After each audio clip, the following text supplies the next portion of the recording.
Vamos mostrar hoje um novo meio de ser utilizado a sua câmera planetária ZWO-AZI.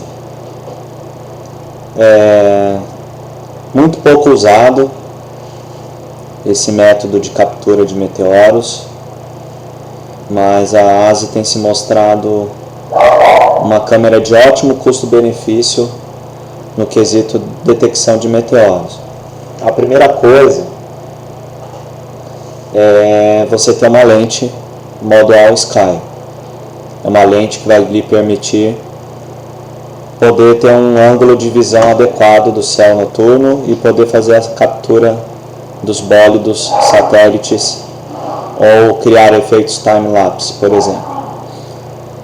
O bom é que a sua câmera já acompanha este acessório. O segundo é a utilização de um software de detecção. No caso de hoje, iremos mostrar o software Hand AVI. Tá? Lembrando que a Orion Telescopes ela fornece uma câmera de modo All Sky, só que ela é muito cara. Tá? Para quem já possui a sua AZI, pode estar fazendo a utilização desse software Hand AVI, porque é o mesmo software utilizado pela empresa Orion Telescopes. Para isso, o usuário vai digitar Hand AVI no Google, clicar no segundo resultado que vai aparecer na tela. A empresa é a AZ Ascendant.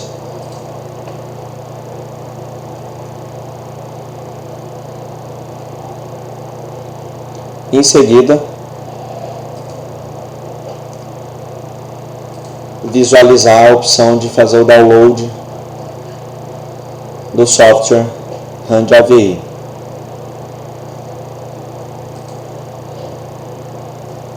Tem a versão 32 bits, 64 bits. Na descrição vai ter um link aí para um vídeo que vai mostrar como descobrir qual a versão do seu Windows.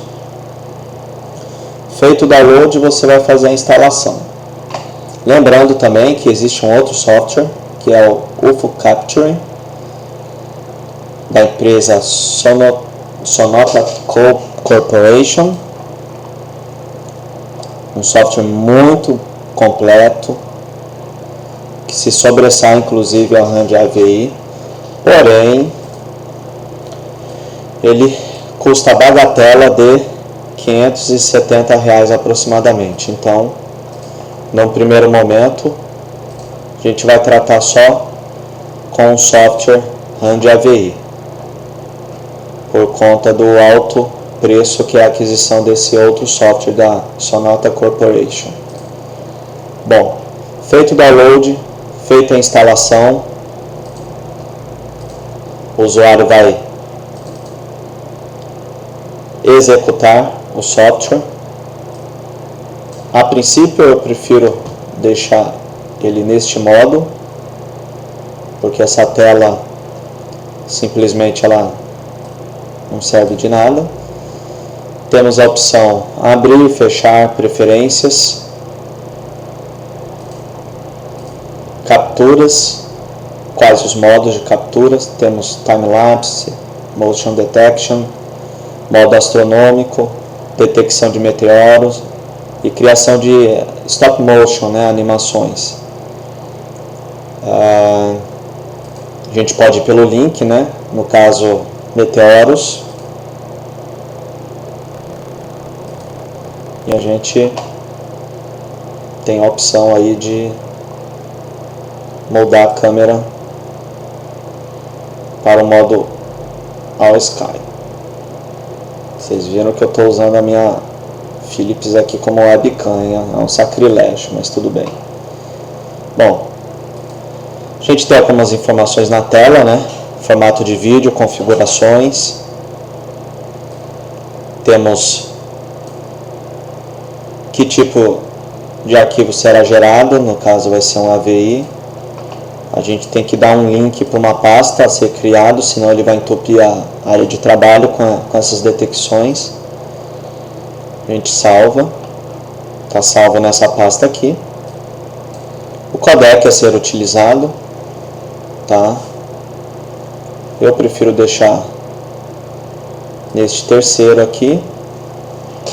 Temos a opção de ajustar a sensibilidade da câmera, tá? Isso é algo muito específico de cada local, varia muito de acordo com a poluição luminosa, tá? Condições atmosféricas, entendeu? Eu geralmente deixo em torno de 65, tá? Aqui temos a opção de pré e pós frames, que é o que acontece. Na hora que o software detectar algum movimento no céu, ele vai pegar os 8 primeiros frames e os 8 últimos após essa detecção e fazer a gravação. Isso é muito útil porque na hora de a gente editar esse vídeo, a gente vai perceber que graças ao fato de ter sido capturado pré e pós frames, a gente consegue detectar já o início do aparecimento desses bólidos, satélites, entendeu? Coisa que até então o software ainda não detectou, entendeu? E podemos configurar quantos frames antes e depois a gente quer que sejam gravados, tá? A taxa de atualização de quadros, né? A gente tem essa opção aqui, 30 quadros, eu costumo deixar nesse modo mesmo. Tem a opção de gerar cada arquivo, cada captura um arquivo, ou seja, ele vai fazer uma detecção, vai gravar um vídeo em formato AVI e com essa opção habilitada eu vou gravar um vídeo de cada detecção. Se eu detectar 2.000 objetos durante a noite, ele vai gerar 2.000 arquivos. Tem a opção de você desmarcar essa opção e ele vai gerar um arquivo contínuo, mas eu não acho legal porque, como vocês podem ver, a gente tem nuvens, né? São pássaros, morcegos, então tudo isso vai ficar gerando arquivos de saída e que, se forem unidos num arquivo só, fica complicada a edição posteriormente. Então eu prefiro deixar um arquivo para cada detecção, mesmo que venha a ser gerado vários. Depois a gente consegue filtrar isso, entendeu? Eu utilizo a opção criar um arquivo JPEG para cada detecção. Então ele gera uma longa exposição, digamos assim, e você consegue depois correr cada imagem manualmente até você verificar as detecções. Por exemplo, nesse canto aqui, tive essa detecção aqui, 3 pontos. Geralmente são ruídos, algum reflexo. Como vocês podem ver, né, gerou um reflexo aqui no vizinho, né? Então eu fico utilizando esse método aqui para visualizar quando ocorrer alguma detecção. No momento em que ela é detectada, eu vejo o número de arquivo, vou lá e copio o vídeo correspondente. Aqui teve uma detecção. Aqui. Bela de uma imagem, tá? Então eu tenho essa detecção aqui, arquivo 2162010. Corro e localizo aqui o vídeo, entendeu? Como eu mandei gerar separada a detecção, então ele aparece. Aqui depois eu posso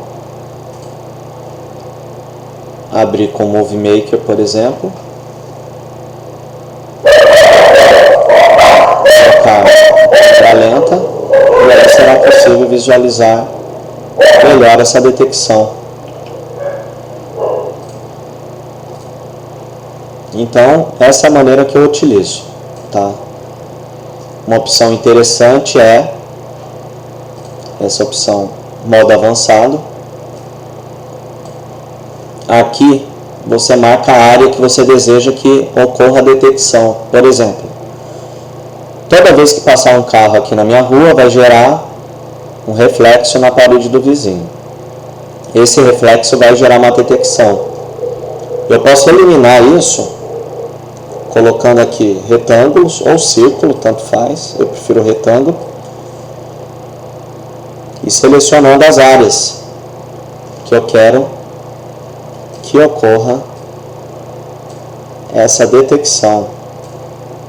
Estou sobrepondo, não há problema, e dou um OK. Agora eu tenho configurado essa área e estou excluindo ao máximo qualquer detecção que venha atrapalhar. Nesse canto aqui, para a criação do vídeo, eu tenho o modo ao vivo e o modo captura. Então aqui você visualiza a sua câmera, a situação atual dela, e aqui você visualiza uma provável detecção.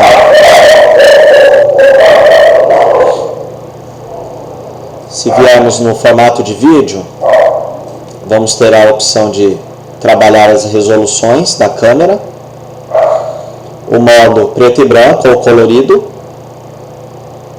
e o BIM 2. Eu procuro trabalhar na resolução máxima da câmera.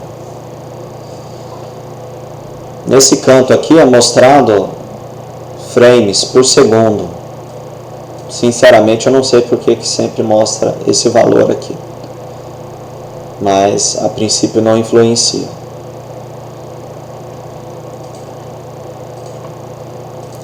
Na parte de configuração de vídeos, vou aumentar aqui para que seja possível observar. Eu tenho a opção de ajuste de gama, reduz a gama, aumento o contraste, aumento a gama, melhora o contraste, porém gera um pouco mais de ruído.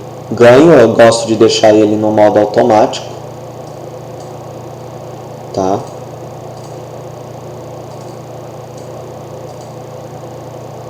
Depois a câmera fica sendo ajustada automaticamente. Exposição, temos a opção de trabalhar manualmente em milissegundos, consigo escurecer bem a câmera. De dia ela tem que ser usada nesse modo, tá? Até 999 milissegundos, 1 segundo na verdade. Ou tem o modo longa exposição, então eu consigo trabalhar aí com exposições acima, maiores, né? Vai me mostrar um pouco mais de detalhes. Uma configuração que eu deixo é 2 segundos, tá? Quando você altera aqui, ele não libera a opção aplicar, tá? Então você tem que fazer umas mudançazinhas assim, uns macetes. Clica em milissegundos, volta novamente para segundos, ajusta a opção que você quer e aplica, tá? Aqui eu tenho configurações pré-setadas, como brilho, o máximo de ganho, o máximo de exposição que eu quero que a câmera alcance, o sensor dela. Região de interesse, né? Então eu posso trabalhar as opções de mudar a posição do vídeo, tá? Deixar habilitado o ajuste automático de FPS, adicionar, né, a estampa de tempo aqui embaixo. Isso é muito importante para uma detecção e depois você poder calcular uma provável trajetória de um objeto que você detectou. Subtrair darks, tá? Isso daí é muito utilizado em longa exposição. e a temperatura do sensor. No caso aqui, o meu sensor está a 27 graus e meio, estou no litoral de São Paulo, então a temperatura aqui é maior, porém a minha câmera ela está sob uma proteção, e essa proteção eu reparei que está mantendo ela mais aquecida, tá? Então era para ela estar aqui em torno de 22 graus, mais ou menos, nesse horário, 7h30 aproximadamente. Isso é algo que eu vou ter que trabalhar futuramente para poder ver um método eficiente de resfriar essa câmera, para poder reduzir esses ruídos. Quanto mais quente aqui, mais ruído a gente vai ter. Isso vai atrapalhar bastante. Se você deixar a câmera a céu aberto, tenha certeza absoluta que não irá chover, para você não danificar a câmera. Mas nas minhas tomadas, onde eu deixei ela, né, a céu aberto, ela chegou a reduzir até 18 graus. Quando a sua câmera chegar em 18 graus, abaixo de 20 graus você já vai ter uma redução drástica de ruído. Acima de 20 graus, você já começa a ficar um pouco incomodado com esses ruídos, mas isso aqui é algo que a gente vai trabalhar futuramente. Aqui você trabalha o Red e o Blue, tá? A intensidade, isso vai alterar, né, na sua saturação de cor. Isso aqui, modo guia, né? Quando você utilizar no Auto Guide. Não utilizo, então não mexo nessa parte.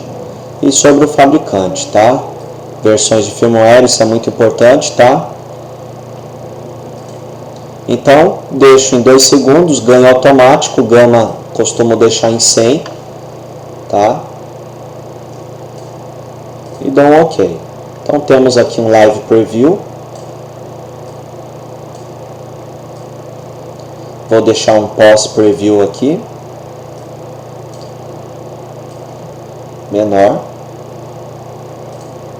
Gosto de deixar também essa opção aqui habilitada para eu acompanhar a temperatura da câmera. Coloco a detecção aqui 65 aproximadamente. Estou redirecionando já para a pasta criada.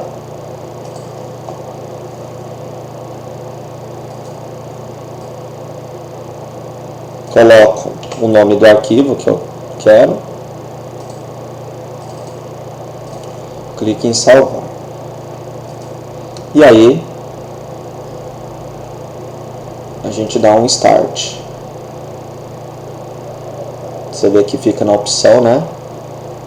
Aguardando o evento, né? Motion Event, aguardando o evento de movimento. Pode acontecer de dar uma travada vez ou outra. Se isso ocorrer, você dá um stop. Vamos aumentar aí a sensibilidade para poder gerar maiores capturas.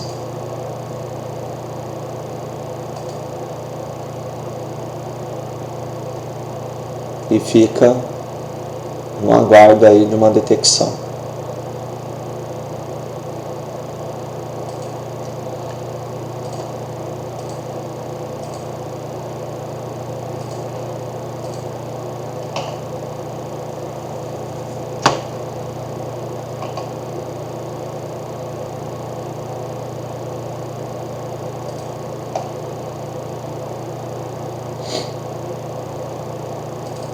Vindo na pasta, ele gera um arquivo temporário e aqui ele vai aparecer a quantidade de frames.